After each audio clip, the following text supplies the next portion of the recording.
और भारत में परिभाषा माने तो धर्म के निरपेक्ष कुछ होता नहीं है, ना आप न मैं। संप्रदाय निरपेक्ष कुछ हो सकता है, पंथ निरपेक्ष कुछ हो सकता है, धर्म निरपेक्ष तो दुनिया में कुछ नहीं होता।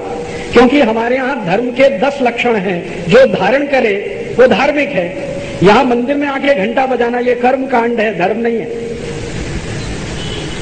धर्म तो धारण करने वाले 10 लक्षणों के आधार पर चलता है। मनुस्मृति में वो लक्षण दिए गए हैं। धर्म क्या है? जो व्यक्ति उसको धारण करे उसके 10 लक्षण हैं, वही धार्मिक है। वो हिंदू हो, मुसलमान हो, ईसाई हो, पारसी हो, इससे कोई लेना देना नहीं है। जो उन लक्षणों को धारण करे वो धार्मिक है। ये हमारी परिभाषा है।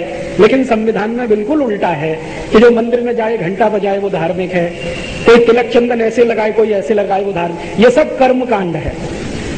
और कर्म कांड करना इसलिए पड़ता है कि धर्म के साथ आप जुड़े रहें। अगर कर्म कांड नहीं होगा तो छूट जाता है सब कुछ। तो हमारे ऋषि मुनियों ने बहुत सोच समझकर धर्म को अलग किया, कर्मकांड को अलग किया। कर्मकांड जिंदगी का हिस्सा बना दिया ताकि आप उससे अलग ना हो जाएं, और धर्म बता दिया कि ये लक्षण है, इनको आप धारण करो। मनुस्मृति में बिल्कुल स्पष्ट परिभाषा है, और इतनी सुंदर परिभाषा है कि दुनिया में कोई दे नहीं सकता उसको। पूरे ब्रह्मांड के लिए वही है, और वो मनुष्य के लिए नहीं है, मनुष्यतर प्राणियों के लिए भी वही परिभाषा है। पशु हैं, पक्षी हैं, कीड़े हैं, मकोड़े हैं, चींटी है, हाथी है, सबके लिए वही है। तो हमारे यहाँ तो अगर धर्म के निरपेक्ष आप चले जाएं तो ये ब्रह्मांड ही रसातल पे चला जाए, दुनिया ही नहीं चलेगी। तो भारत में तो धर्म निरपेक्ष कुछ नहीं हो सकता।